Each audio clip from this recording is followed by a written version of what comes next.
My name is Peter Gøtzsche. I'm a director of the Nordic Cochrane Center in Copenhagen and professor of research design and analysis at the University of Copenhagen.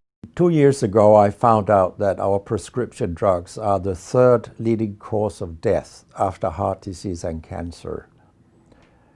Our drugs kill around 200,000 people in America every year, and half of these people die while they do what their doctors told them. So they die because of the side effects. The other half die because of errors. And it's often the doctors that make the errors, because any drug may come with 20, 30 or 40 warnings, contraindications, precautions, and so on. No doctor in the world knows about all this. So they give patients drugs that they should not have given them, that interact dangerously with other drugs or food items or so on. And then the patients die. That's the other half.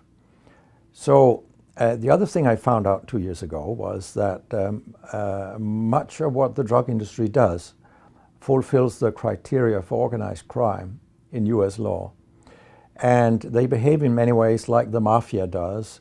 They corrupt everyone they can corrupt. They have bought every type of person, even including ministers of health in some countries.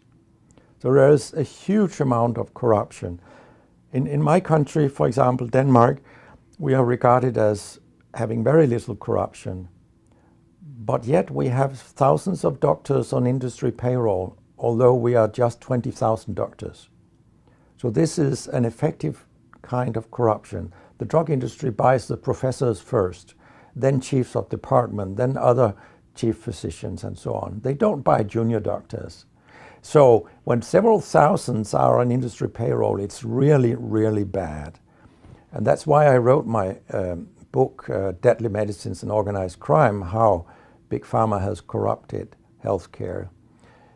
I hope to convince patients not to take so many drugs, because so many die from the drugs they take. In my country, people take so many drugs that every single citizen can be in treatment with 1.5 drugs from they are born till they die. This is incredible. And drugs are not that helpful. And they kill very many of us. We know that. That's why drugs are the third major killer after heart disease and cancer. So what we need in the coming years is to take far fewer drugs than what we do currently. If we did that and we were careful, then we could live longer and live better lives. Because drugs have many side effects, and patients often don't realize that when they become worse, that it could be a side effect of the drug, which they continue taking because that's what their doctors tell them.